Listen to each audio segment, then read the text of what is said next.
Good day, everyone, especially to you, Ma'am Vince Marie Hugo. This is the report of Group 11, and our topic is about theories of learning, transfer of learning. And my topic assigned to me is about the learning, concept of learning, and meaning and definition, and the nature of learning. What does the word learning brings to your mind?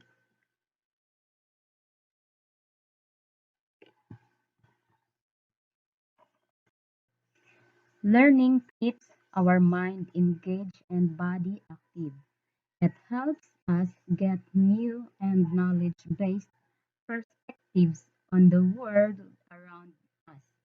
It helps us gain new experiences, trains our brain to handle a wide range of challenges, and keeps our neural pathways active.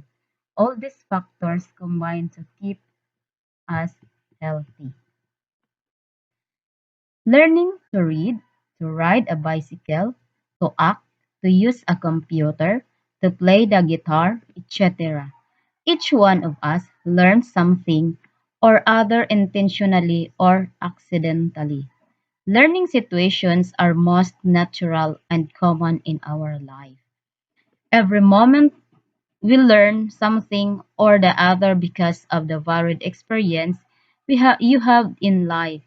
In the educational process, the central idea is learning. Doon tayo sa intentionally. And doon tayo sa learning how to use computer. Most of us, hindi man maipagkaila na karamihan sa atin kunti lang ang may marunong gumamit ng computer. So, meron tayong intention na matuto kasi nga gamit na nga ito ng DepEd ngayon. So, intentionalist, gustuhin nating matuto. Like ride a bicycle, gustuhin man natin, pero wala magtuturo, wala pa rin. So, kung sabi nga, kung may gusto, may paraan. So, pag ayaw, maraming dahilan. So, yun, intentionally gusto nating matuto.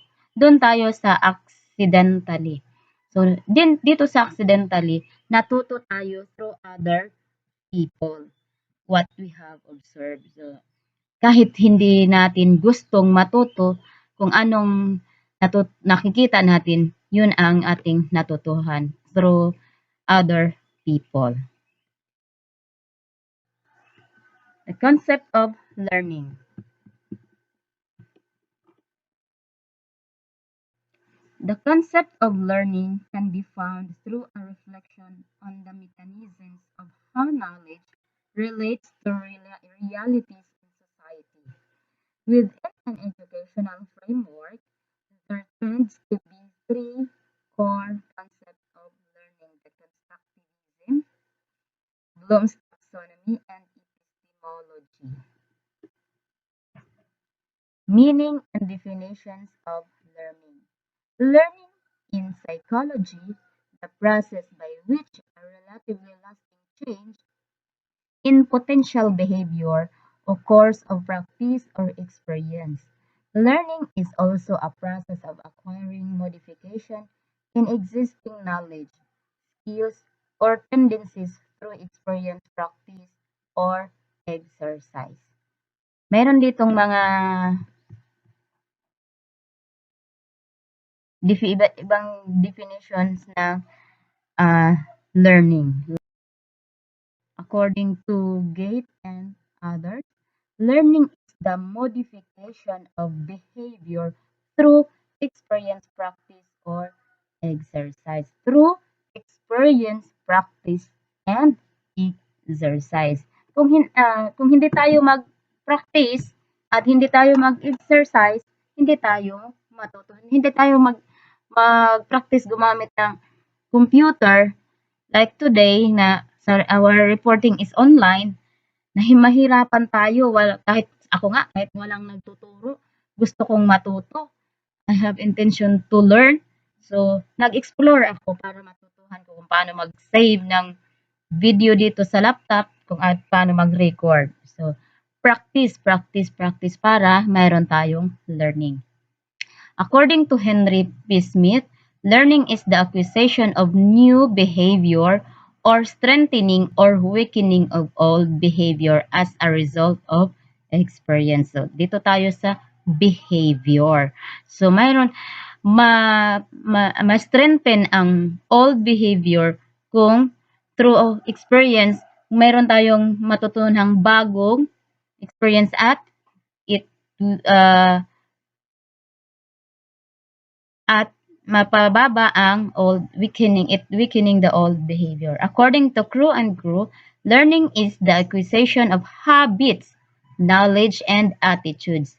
Gawin nating habit. It involves new ways of doing things and it operates in an individual's attempt to overcome obstacles or to adjust to new knowledge at situations. According to Skinner, learning is the process of progressive behavior adaptation. According to Mann, to learn is to modify behavior and experience. According to Morris L. Beach, learning may be considered as a change in insights, behavior, perception, and motivation. Next topic is about the nature of learning. The nature of learning. First, learning is adaptation or adjustment. Learning helps the individual to adjust himself adequately to new situations. Most learning in children consists in modifying, adapting, and developing their original nature. All persons continuously interact with their environment. Second, learning is improvement. Improvement. Learning is often considered as a process of improvement with practice or training. So, ma-improve tayo with training. We learn many things which help us to improve our performance, our activity. Next is third, learning is organizing experience. Yes, organizing experience. Learning is not mere addition of knowledge. It is reorganize of experience. So, so learning is always involves some kind of experience, direct or indirect. Next, learning brings behavioral changes. Whatever the direction of the changes may be, learning brings progressive changes in the behavior of an individual. That is why he or she is able to adjust to changing situations. So it is change behavior uh, influenced by previous behavior. Next, learning is active. So learning is always active. Learning does not take place without purpose and self-activity. In any teaching learning process, the activity of the learner counts more than the activity of teacher. So, focus tayo dun sa learning ng bata, to our student, to our learner. This means learning more active by doing the activity. Next, learning is goal directed. So, kung wala tayong goal, hindi tayo matuto. Goal directed talaga. When the aim and purpose of learning is clear, an individual learns immediately. It is the purpose or goal, which determines what the learner sees in the learning situations and how he acts. If there is no purpose or goal, learning can hardly be seen. So, kung walang purpose, wala tayong goal, wala tayong makikita na mayroong learning. Next, lastly, learning is universal and continuous. So, Hindi pwedeng tayo lang natuto, yung ibang lugar wala. So, universal and continuous from birth to death. All living creatures learn. Every moment, the individual engages himself to learn more and more. Right from the birth of a child till death, learning continues. So, meaning, every creature that lives on earth learns. Man learn most positive learning. Learn, it denotes the lifelong nature of learning. That is the nature of learning, lifelong learning. Learning is continuous from birth to death.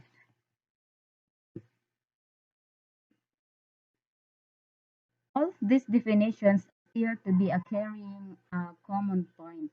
I can define learning as accepting new information, interpret it, and then apply it. So, interpret it, apply it, gamitin natin. For me, learning is always with us in our growth, not only about academic, but also how we improve ourselves, especially in emotional intelligence. Learning is always accompany our life. When we get prior knowledge, we can develop it into new knowledge. I am such I am such impressed by the topic of learning. I would also say that learning refers to the sudden newness that one gains over time. So thank you for watching and God bless you all. Have a nice day. This is Michelle C. Cunel, reporting. Characteristics of learning. Newcomb and Simpson have stated the following general characteristic of learning. Learning is growth, adjustment, organization of experience, purposeful, both individual and social product of the environment.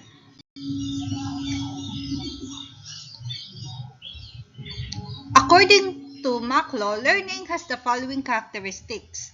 Number one, learning is continuous modification of behavior which continues throughout the life. Number two, learning is pervasive. It reaches into all aspects of life. Number three, learning involves the whole person socially, emotionally, and intellectually. Learning is often a change in the organization of behavior. Learning is development. Time is one of its dimensions. Number six, learning is responsive to incentives. In most cases, positive incentives such as rewards are most effective than negative incentives such as punishment. Learning is always concerned with goals. These goals can be expressed in terms of observable behavior. Number 8, interest and learning are positively related. The individual learns best those things which he is interested in learning. Most boys find learning to play football easier than learning to add fractions. And last, learning depends on maturation and motivation. Hello, good day everyone. The topic that assigned to me is about process of learning. Learning is a process. It is carried out through steps. It is a series of actions that you take in order to achieve a result. Learning process involves A motive or a drive, B an attractive goal, C a block to the attainment of the goal. When we say a motive or a drive, motive is a dynamic force and energizes behavior and compels an individual to act. So, we do anything because of our motives, of our needs. When our needs is strong enough, we are compelled to strive for its satisfaction. It is the requirement which initiates a learner to learn something. Next slide is goal. Every individual has to set a definite goal for achievement. So, we should always have a definite goal for achieving anything. If a definite goal is set, then learning becomes purposeful and interesting. Next slide is obstacle, block or barrier. It is equally important in the process of learning. The obstacle or the barriers keep us away from attaining the goal. So ito yung hadlang para maabot mo yung minimiti mo. Now, how can the obstacle be important in the process of learning? If one faces no difficulty of any kind of attaining the goal, he will not bring any change in his present behavior or stock of knowledge or skills. Thus, the block or the barrier is the essential step on the process of learning. And that is my topic. Thank you.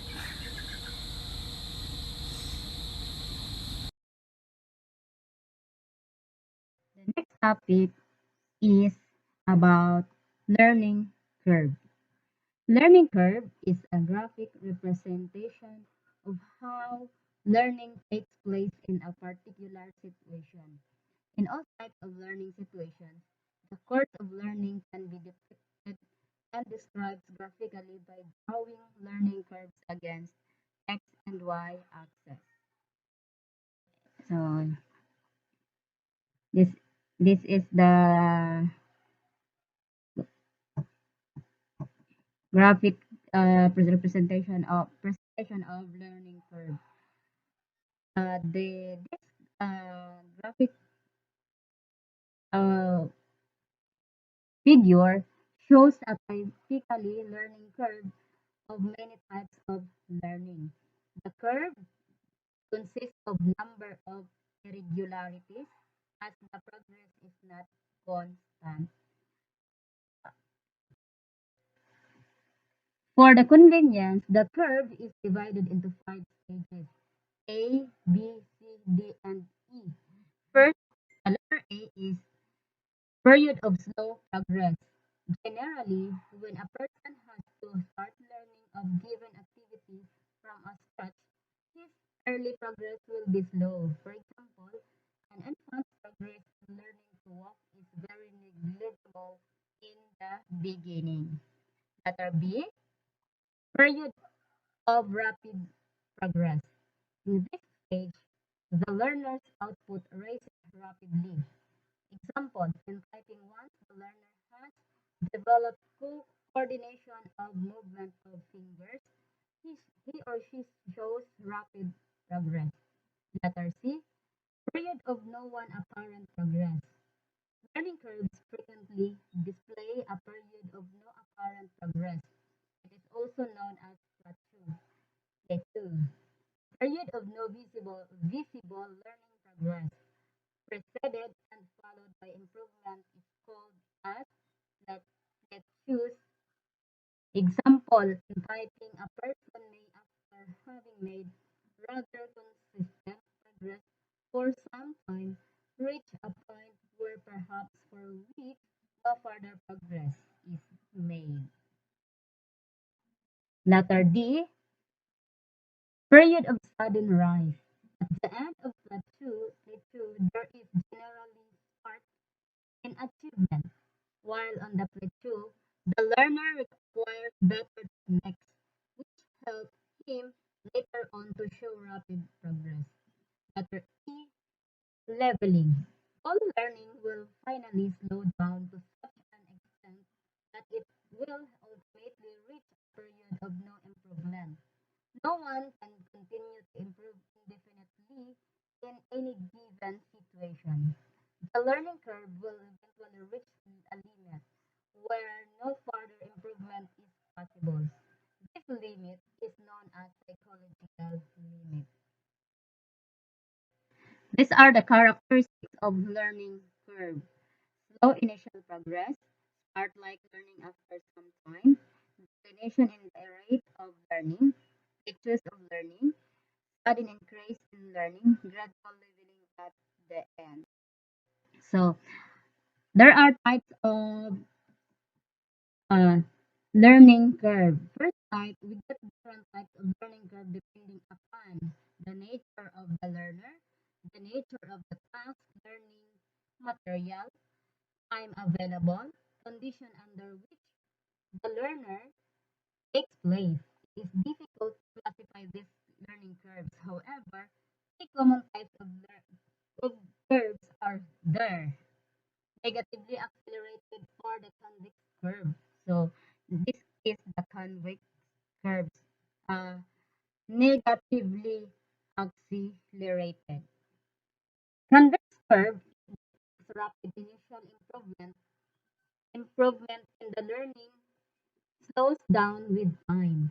When the task is simple and the learner has previous practice on a similar task, we get this type of learning curve.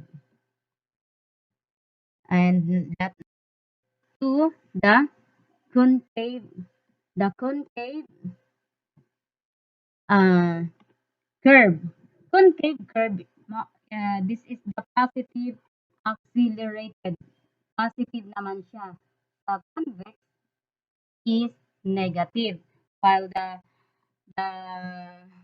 concave is negative accelerated learning curve or the concave curve.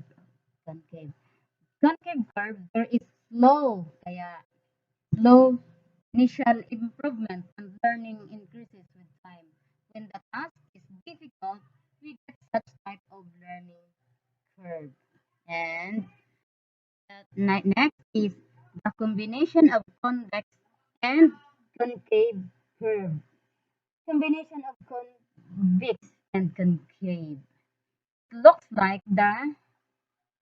It looks like the letter S, capital letter S. The curve takes concave or convex shape in the beginning depending upon the nature of the task. The next topic, the next topic is about educational and importance of learning curve. A learning curve is important because it can be used as a planning tool to understand when operational efficiencies may occur. The learning curve identifies how quickly a task can be performed over time as the performer of the task gains proficiency. Number one is on acquiring the basic skills in various subjects. The learner at times appears to show no progress. At such moments, the teacher can diagnose the reasons for the lack of progress. Thus, learning is the act of gaining new knowledge, behaviors, skills, or ability. And number two, a student's progress may be arrested because the work is too complex for him. The teacher can observe the students, see if the student has developed any faulty study habits which impede his progress. Using teacher observation, the learning curve as part of the evidence, these processes are valid ways of collecting evidence about Student learning.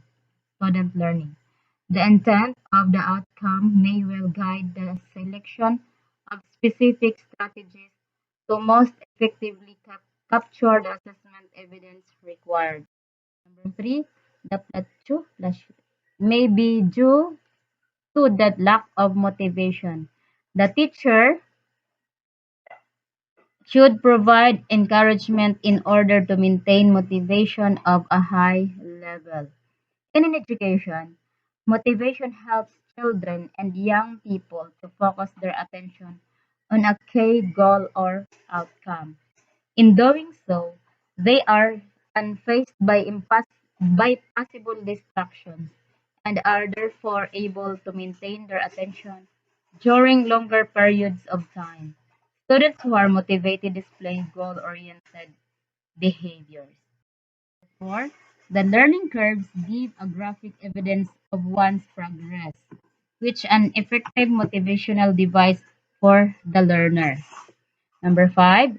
Occurrence of plateaus can be minimized by using superior teaching. Thank you. Good day. Have a good day. This is Jackie Bacolod reporting.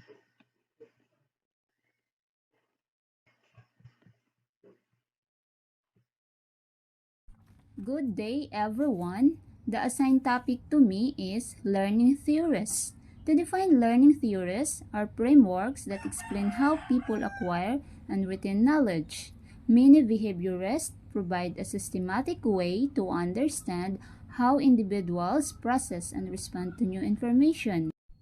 So, they provide different way or step-by-step to find individuals on how to come up the response of new information they acquired. Okay, next. What is learning theory and why is it important? Learning theory are important because they allow teachers to understand how their students learn. Through using different learning methods, teachers can develop more comprehensive learning strategies to help students. So to help students, the teacher use different strategies or differentiated instruction to cater the learner's needs. So, there are many learning theories that we have, but we talk about 5 main educational learning theories. First slide, we talk about behaviorism learning theory. The clue there is the stimulus response. So, when we talk stimulus response, it is the interaction with their environment. So, nakadepende daw yung behavior natin sa environment. Halimbawa sa school, tulad ngayon, napakainit ng panahon.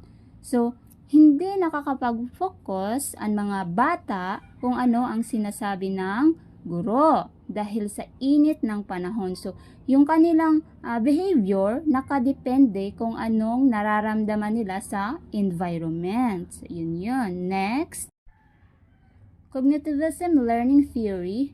The clue there is flow of knowledge. So, when we talk about flow of knowledge, it is all about knowledge. Kasi pag sinabing cognitivism, it is cognitive, more on knowledge. The learning is internal and the result of processing and organizing new information. So cognitive theory understands that learners can be influenced by both internal and external influence. The next slide is all about constructivism learning theory. The clue there is create and evaluate. So, create, it is a knowledge is constructed by adapting new information based on previous experience. So, when the teacher utilizes the constructivism in the classroom, so the teacher helps the student to understand, to bring their own past experience. So, acts as more to guide to help student create their own learning and understanding. So, dadalhin nila yung past experience nila sa classroom to create new learning. Next slide is humanism learning theory. The clue there is experiential learning.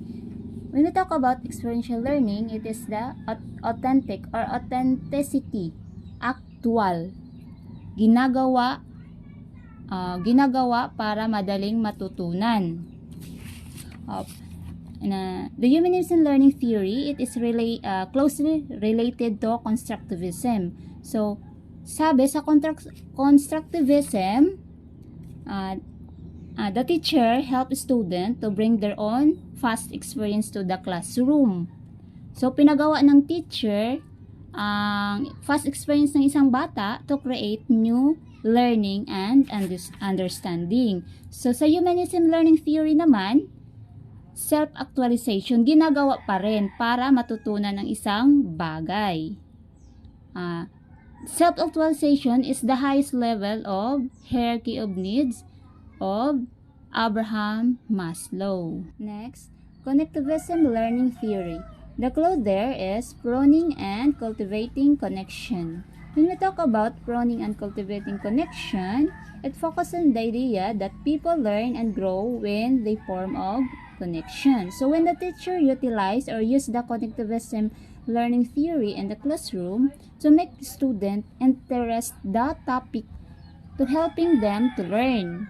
For example, the teacher used digital media So the teacher used digital media to motivate the students to catch up their interest.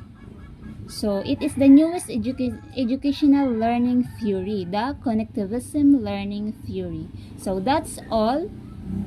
It's all about learning theory. That's all, and thank you.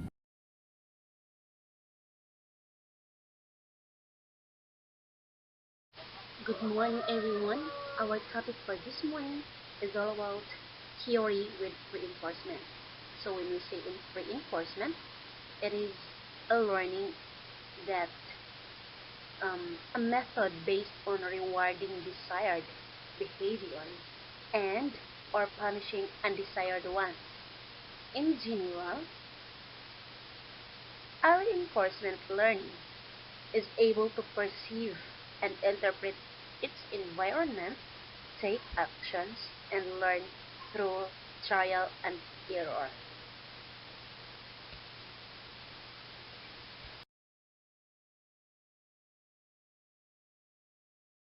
Okay, so Edward Lee Thorndike was the first American psychologist who put forward the trial and error theory of learning. According to him, all learning takes place because of formation of bond or connection between stimulus and response. He further says that learning takes place through a process of approximation and correction. A person makes a number of trials. Some responses do not give satisfaction to the individual, but he goes on making further trials until he gets satisfactory responses. Thorndike conducted a number of experiments on animals to explain the process of learning. The most widely quoted experiment is with a cat placed on the puzzle box. So, ini na ginhimo ni Thorndike is ng usad isa po ka cat na insulod niya sa puzzle box. Naggutom-gutom. And then, the box had one door, which could be opened by manipulating a latch of the door. A fish was placed outside the box. The cat, being hungry, had the motivation of eating fish outside the box. So, syempre, gutom po talaga ang cat. Grabe talaga iyang motivation para makuha or makaon niya ina na fish. Gustong-gusto gad niya makagawa sa box. Then, however, the obstacle was the latch on the door. The cat made random movements inside the box, indicating trial and error type of behavior. So, beating at the box, scratching the box, walking around, pulling and jumping, etc. So, to come out to get the food. So, now, in the course of her movements, the latch was manipulated accidentally, and the cat came out to get the food. Over a series of successive trials, the cat took shorter and shorter time, committed less number of errors, and was in a possession to manipulate the latch as soon as it was put in the box and learned the art of opening the door. So Thorndike concluded that it was only after many random trials that the cat was able to hit upon the solutions. He named it as trial and error learning. An analysis of learning behavior of the cat in the box shows that besides trial and error, the principles of goal, motivation, explanation, and reinforcement are involved in the process of learning by trial and error.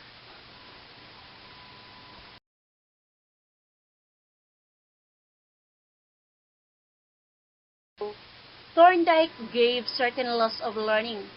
So we have three fundamental laws of learning in this section. First, we have law of readiness. Second, law of exercise. And third is law of effect.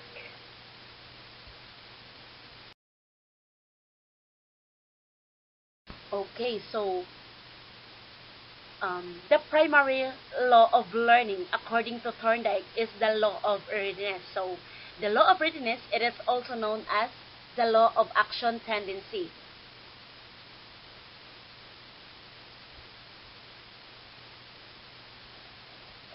Thorndike said that this law suggests that learning takes place when an action tendency is aroused through preparatory adjustment, set, or attitude.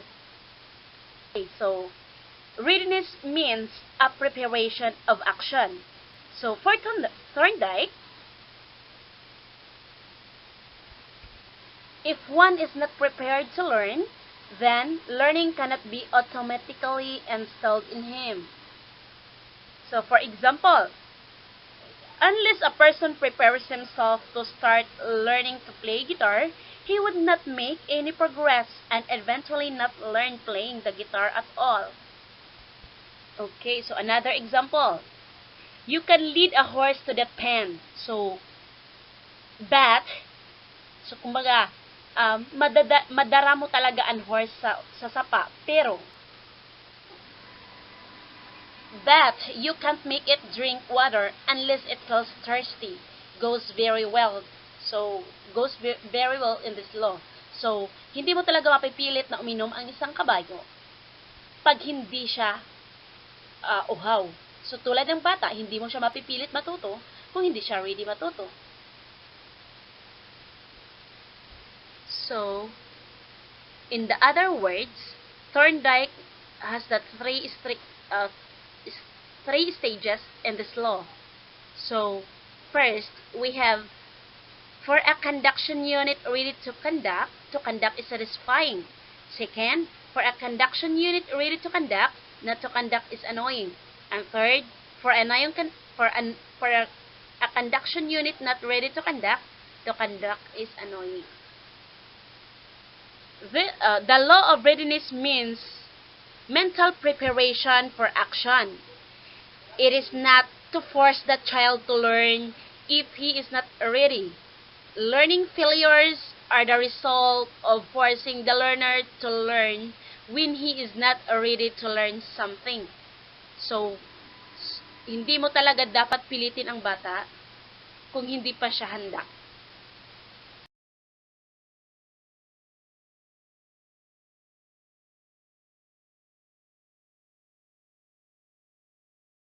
Okay, so we have law of exercise. So, this law explains the role of practice in learning. So, according to this law, learning becomes efficient through practice or exercise. So, the dictum practice makes a man perfect. So, goes very well in this law. So, this law is further split into two parts, law of use and law of disuse.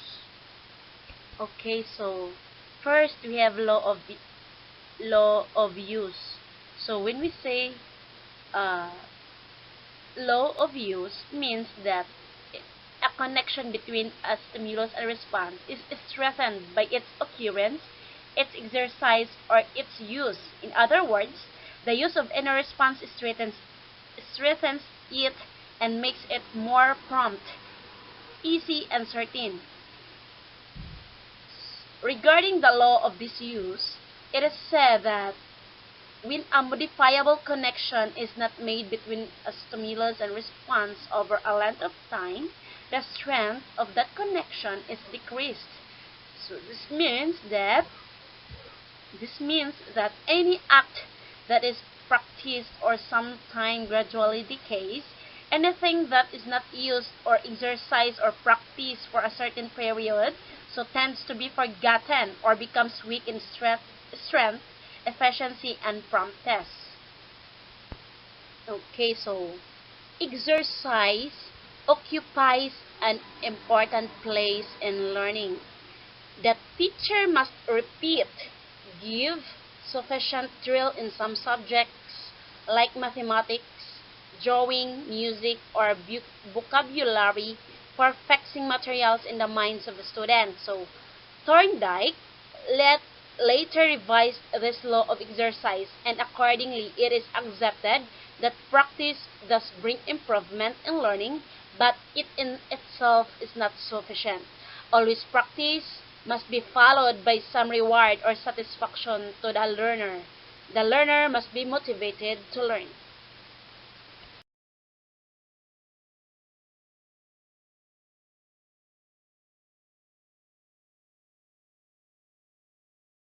Okay, so law of effect. So the law of effect is the third law of learning according to Thorndike. So law of effect states that those behavioral responses that were most closely followed by a satisfying result were most likely to become established patterns and to occur again in response to the same stimulus. Okay, so Thorndike modified the law of effect to state that rewards for appropriate behavior always substantially strengthen associations. So punishments for inappropriate responses only slightly weaken the association between the stimulus and the wrong response. So, in other words, if the response to the stimulus satisfies the subject, it is learned and selected, while those responses that are not satisfying are eliminated. In the context of education, Thorndike would have us believe that teaching must be satisfying or pleasing. Hence, the educator must see to it that his students are pleased or at least satisfied or what are being fed to them. So, Thorndike revised this law in year 1930, and according to this revision, he stated that reward strengthened the response, but punishment did not always weaken the response. So then he placed more emphasis on the reward aspect than on the punishment aspect of the law of effect. So, the educational implication of this law signifies the use of reinforcement or feedback in learning. This implies that learning trials must be associated with satisfying consequences. The teacher can be use rewards to strengthen certain responses and punishment to weaken others. However, the use of reward is more desirable than the use of punishment in school learning. The teacher, for motivating the students for learning situation, can exploit the use of reward. Okay, that's all. Thank you.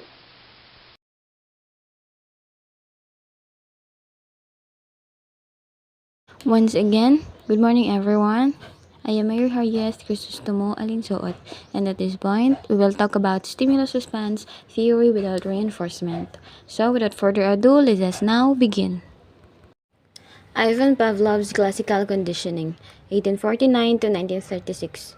Classical conditioning is a term used to describe learning which has been acquired through experience. It is a psychological concept that helps us understand how we learn associations between things. It is a theory that explains how animals, including humans, learn to associate one thing with another through repeated experiences. One of the best known examples of classical conditioning can be found with his experiments on dogs. In order to do this, he first showed them food, the sight of which caused them to salivate. Pavlov would ring a bell every time he would bring the food out. After a while, the dogs started to associate the sound of the bell with getting food, until eventually he could get the dogs to salivate just by ringing the bell and without giving any food. This is because they had learned to expect food when they heard the bell. What happened here is that the dog's behavior changed because he learned to connect two things together, the sound of the bell and getting food, and that is what we call classical conditioning. So, classical conditioning is about learning to make connections between things in our environment and changing our behavior as a result. It happens when something that didn't much have meaning before becomes associated with something else that does have meaning, and our brain starts to respond differently to that previously meaningless thing. So, before conditioning, as I've said, the dog does not really pay much attention to the sound of the bell because, as you can see, the dog has no response or there is no salivation. Therefore, the bell here is the neutral stimulus. Now, during conditioning, Pavlov would ring the bell and bring the food out, right? The dog sees the food and starts to salivate. So the neutral stimulus, which is the bell, paired with the food, which is the unconditioned stimulus, has made the dog salivate. The dog salivation here is an unconditioned response. After conditioning. After a few repetitions of the bell and the food, the dog starts to salivate just by hearing the bell without even seeing the food. So the bell at this point has become a conditioned stimulus and the dog's salivation is now a conditioned reflex or response. Components involved in classical conditioning. We can gain a better understanding of classical conditioning by looking at the various components involved in this experiment. The unconditioned stimulus or the UCS, the conditioned stimulus or the CS, the unconditioned reflex or response or the UCR, and the conditioned reflex or response CR. The unconditioned stimulus or UCS. An unconditioned stimulus is anything which can evoke a response without prior learning or conditioning. In Ivan Pavlov's experiment on dogs, whenever hearing a bell, he also gave the dog a food. So in this scenario, the unconditioned stimulus is the food. Bakit? Because dogs naturally have a response to food. Whenever they see or smell food, they salivate. So the food is the unconditioned stimulus or UCS because it automatically causes the dog to salivate without any prior learning. It's a part of the process that happens automatically, like the food making the dog salivate in our example. The conditioned stimulus or CS. The conditioned stimulus is created by learning and therefore does not create a response without prior conditioning. The conditioned stimulus is a previously neutral stimulus that through repeated association with an unconditioned stimulus comes to elicit a learned response. Let us continue with our example of the dog and the bell. Initially, the bell has no inherent significance to the dog, so it is considered a neutral stimulus. However, when the bell is repeatedly paired with the presentation of food or the unconditioned stimulus, something interesting happens. After multiple pairings of the bell with the food, the dog starts to associate the sound of the bell with the arrival of food. The dog begins to recognize a pattern that whenever the bell rings, food follows. As a result, the dog's brain forms a connection between the bell and the anticipation of food. At this point, the bell becomes the conditioned stimulus. It has acquired the ability to trigger a response such as salivation, even without the presence of the unconditioned stimulus or even without the presence of the food. The unconditioned reflex or response UCR. An unconditioned reflex is anything that happens automatically without you having to think about it, such as your mouth salivating when you eat. So to understand it easily, let us break it down. When we talk about a reflex, we are referring to an automatic and natural response that our body produces when it encounters a particular stimulus. So imagine when you touch a hot object. Your hand instinctively pulls away without you consciously thinking about it. And that is a reflex. Now, the term unconditioned means that this reflex doesn't require any prior learning or conditioning. It is something that happens naturally without any external influence or training. It's like a built-in reaction that our bodies have. So in Pavlov's experiment on dogs, he discovered that dogs have an unconditioned reflex when it comes to food. When a dog sees or smells food, it naturally starts to salivate. So this salivation is an unconditioned reflex or response. Last component is the conditioned reflex or response or CR. A conditioned reflex is a response which you have learned to associate with something. So, as a result of Pavlov's repeatedly pairing the bell with food, even when there was no food present, just hearing the bell made the dog salivate. The bell, which started as a neutral stimulus, became a conditioned stimulus. The dog had developed a conditioned reflex or response.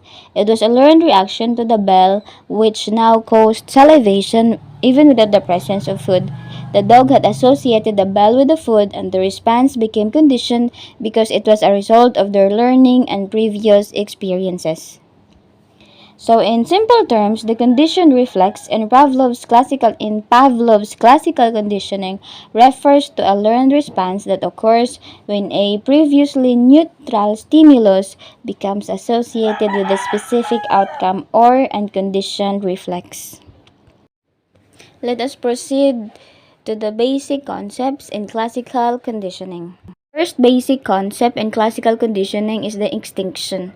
A conditioned response will disappear over time when the conditioned stimulus is no longer presented. Extinction refers to the process of weakening or eliminating a learned conditioned response. In the extinction phase, Pavlov decided to ring the bell repeatedly without providing the food. He repeated this process multiple times, ringing the bell but withholding the food every time. Gradually, the dog started to realize that the bell no longer predicted the arrival of the food. So the association between the bell and the food became weaker and weaker.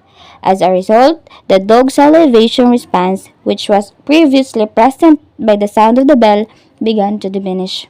So during the extinction phase, repeatedly presented the bell without the food, breaking the association between the bell and the food.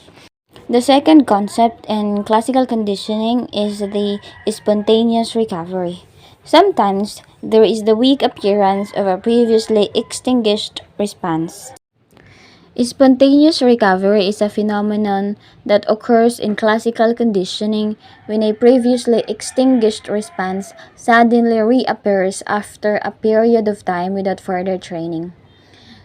In the process of extinction, the dog has been conditioned to associate the sound of the bell with food, and it learned to salivate at the sound of the bell.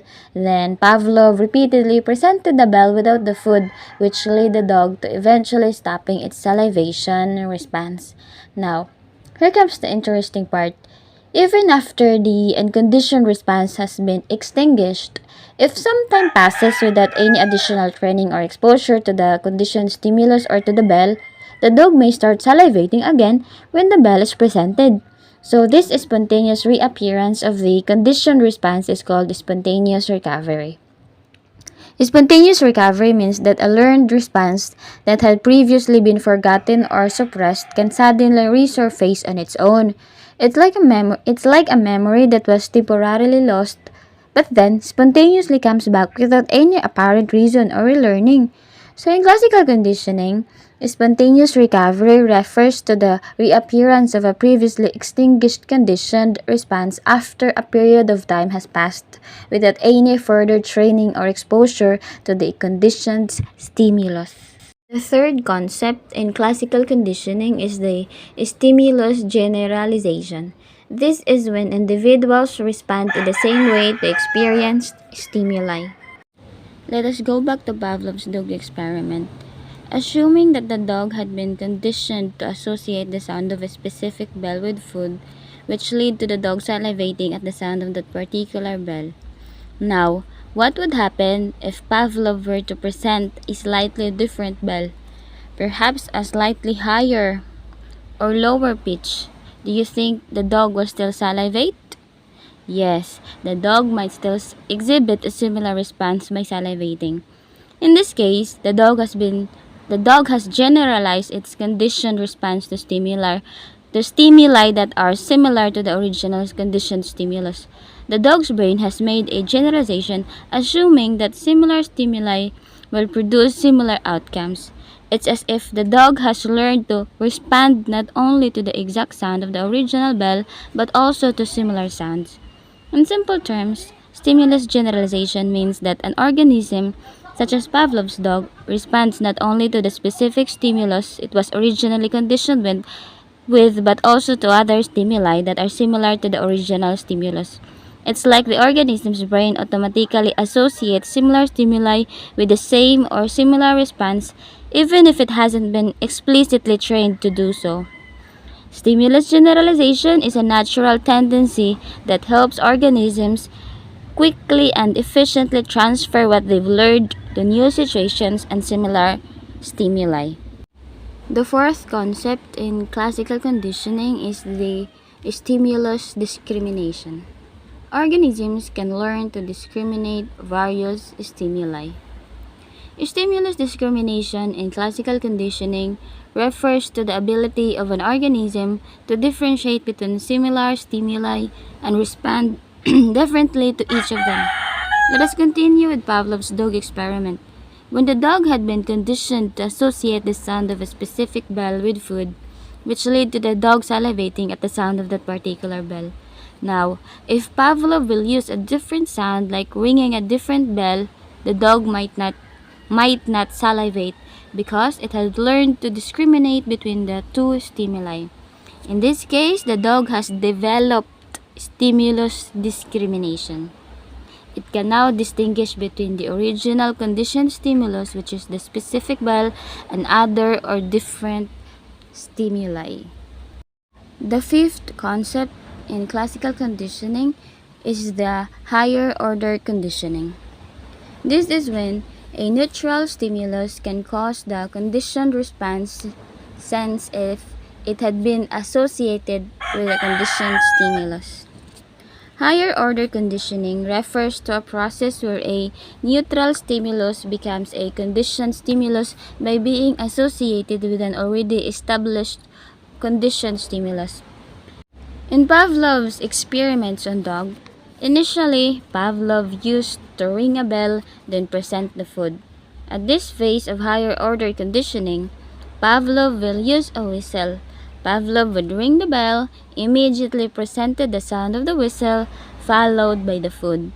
Pavlov repeated this process several times, always pairing the bell with the whistle, and then followed by the food. After few repetitions, the dog started salivating at the sound of the whistle alone, even without the presence of the bell. And that is higher order conditioning. It means the new stimulus, which is the whistle, gains the ability to elicit a learned response even without direct pairing with the unconditioned stimulus, which is the food. Implications of Pavlov's theory to classroom situations.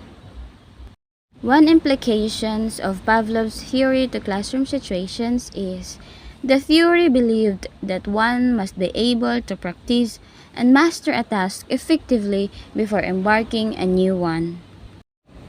Pavlov's theory emphasizes the rule of repetition and reinforcement in learning, which can be applied to the classroom setting to optimize student learning and achievement. According to Pavlov, learning occurs through the association of stimuli and responses. In the classroom, this means that students can learn and acquire knowledge more effectively when they consistently experience positive reinforcement or rewards for their desired behaviors or correct responses. For example, when students successfully complete a task or answer a question correctly, they can be rewarded with praise, recognition, or other forms of positive reinforcement. Based on this understanding, one implication for classroom practice is that teachers should ensure that students have mastered a particular task or concept before introducing new material. This approach is known as mastery learning. It recognizes that each student has a unique learning pace and that rushing through the curriculum without allowing for mastery can lead to incomplete understanding and hinder further learning. By implementing mastery learning, teachers can create a supportive environment that promotes a solid foundation of knowledge. They can provide additional practice opportunities, offer targeted feedback, and adjust instruction based on individual student needs. This approach allows students to reinforce their learning through repetition, strengthening the association between stimuli and desired responses. Furthermore, mastery learning can enhance students' self-confidence and motivation. As students experience success and receive positive reinforcement for their efforts, they develop a sense of achievement and competence, which can fuel their motivation to engage in further learning. In contrast, if students are consistently pushed to new topics before mastering previous ones, they may become frustrated, lose confidence, and struggle to keep up with the curriculum. Another implication is teachers should know how to motivate their students to learn. Pavlov's theory highlights the role of reinforcement in shaping behavior, and this understanding can be applied to the classroom environment to enhance student engagement and academic achievement. According to Pavlov, behavior is influenced by the association between stimuli and responses. In the classroom, this means that teachers can use various forms of reinforcement to motivate students to engage in desired learning behaviors and achieve academic goals. By providing positive reinforcement, teachers can strengthen the connection between learning activities and positive outcomes, thus increasing students' motivation to learn. One implication for classroom practice is that teachers should utilize effective motivational strategies to encourage student engagement and participation. This can involve using both intrinsic and extrinsic motivators. Intrinsic motivation refers to the internal desire and interest to engage in an activity for its own sake, while extrinsic motivation involves external rewards or incentives. To promote intrinsic motivation, teachers can create a supportive and stimulating learning environment that fosters students' curiosity, autonomy, and sense of competence. This can be achieved by offering meaningful and relevant learning experiences, providing opportunities for student choice and autonomy, and connecting the curriculum to real-world contexts that students find interesting and valuable. In terms of extrinsic motivation, teachers can use a variety of strategies to reinforce desired behavior and academic achievements. These may include verbal praise, recognition, certificates, reward systems, or other incentives that are meaningful to the students. By associating positive outcomes with learning tasks and accomplishments, teachers can help students develop positive attitudes towards learning and a desire to engage in academic activities. It's important for teachers to consider the individual differences and needs of their students when implementing motivational strategies. Different students may respond to different forms of reinforcement, so it's essential to employ a range of techniques and adapt them to suit the diverse learning preferences and personalities within the classroom. Last implication is most of the emotional responses can be learned through classical conditioning. Classical conditioning involves pairing a neutral stimulus with a naturally occurring stimulus to elicit a response. In the context of a classroom, various stimuli such as the physical environment, teaching methods, or interactions with peers and teachers can become associated with emotional responses. For example, if a student consistently experiences praise and positive reinforcement when they participate actively in class, they may develop positive emotions such as confidence or enjoyment associated with classroom participation.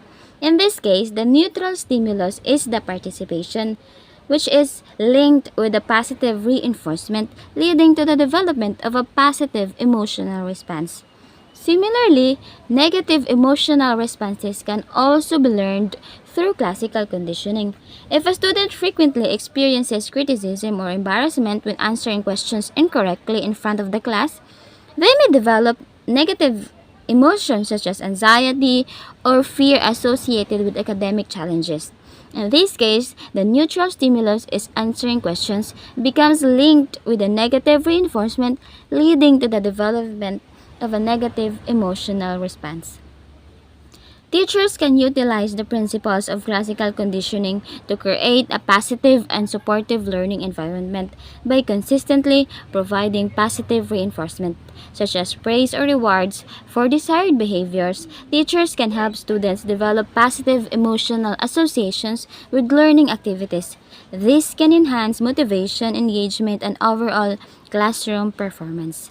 On the other hand, teachers should be aware of the potential negative emotional associations that students may develop due to negative experiences in their classroom.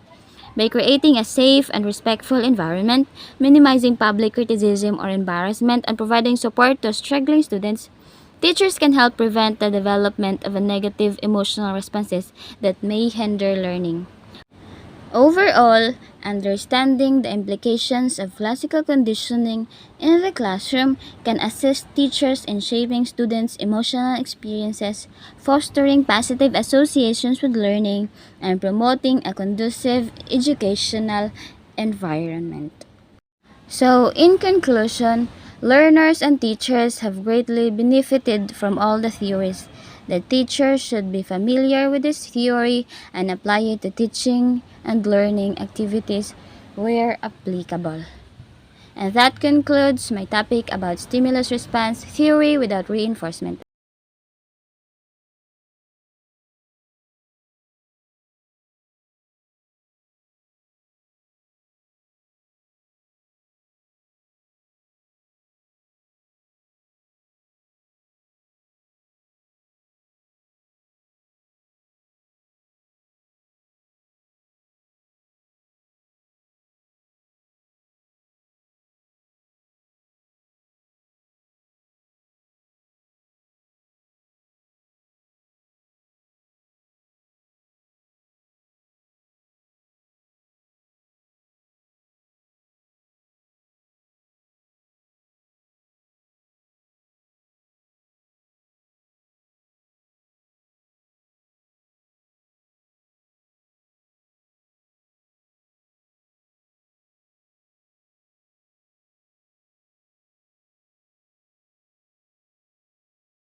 Hello everyone. The next topic is all about aspiring mean types of transfer of learning.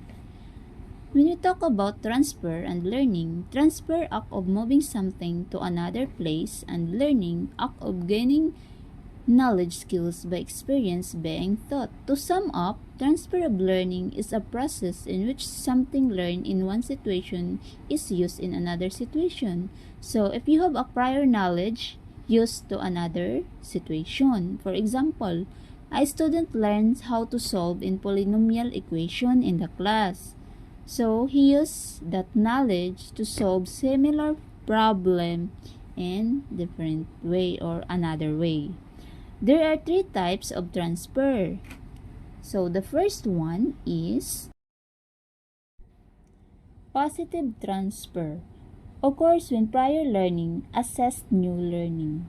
So sinasabi dito, if you have a prior learning, much better or much faster to come up the new learning. Okay. Next, the negative transfer occurs when prior learning hinders or interferes with new learning. So, sinasabi dito, for example, the learner is not good how to speak English so that he did not know how to make or how to write writing composition in a language. Next, zero transfer occurs when prior learning has no influence on new learning. So, sinasabi dito, your prior learning walang kinalaman or walang koneksyon sa bago mong matututunan. Yun. Important of transfer of learning is often considered a hallmark of true learning. So, sinasabi siyang hallmark of true learning because learners allow them to recognize how their knowledge can be relevant and to apply it effectively outside original learning conditions. So, that is the important of transfer of learning. So, that's all. Thank you and God bless.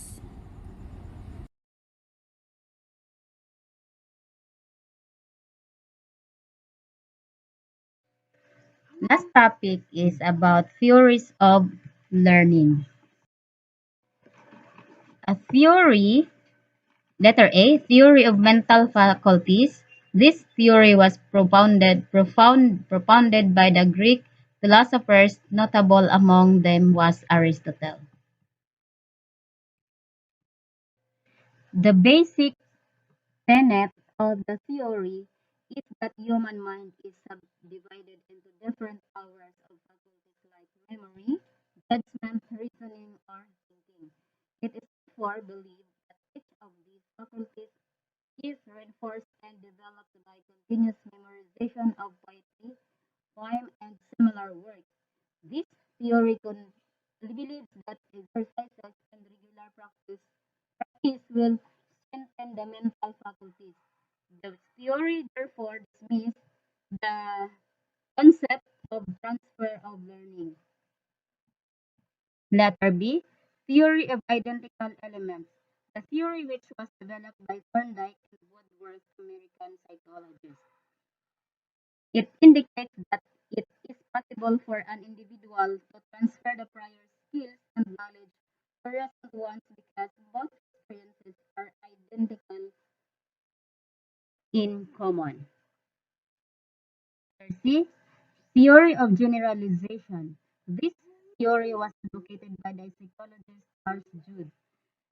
This assumption of the theory is that general principles aid transfer of learning better than segregated facts. And next is the educational implications of transfer of learning. Number one, the teacher should know that transfer of learning will not take place when both the old and new are unrelated. The teacher should provide, number two, the teacher should provide the opportunity of his or her students to practice a subject matter being discussed along with him or number three, for a transfer of learning to take place, the teacher should always emphasize the relationship that exists between one subject matter and another. Number four, the teacher should endeavor to develop a positive attitude towards a learning task so that the students can be motivated to like the task rather than avoid it. Now, lastly, it is believed that what students see, touch, feel, or manipulate will be better remembered than the one they are not familiar with. And God bless.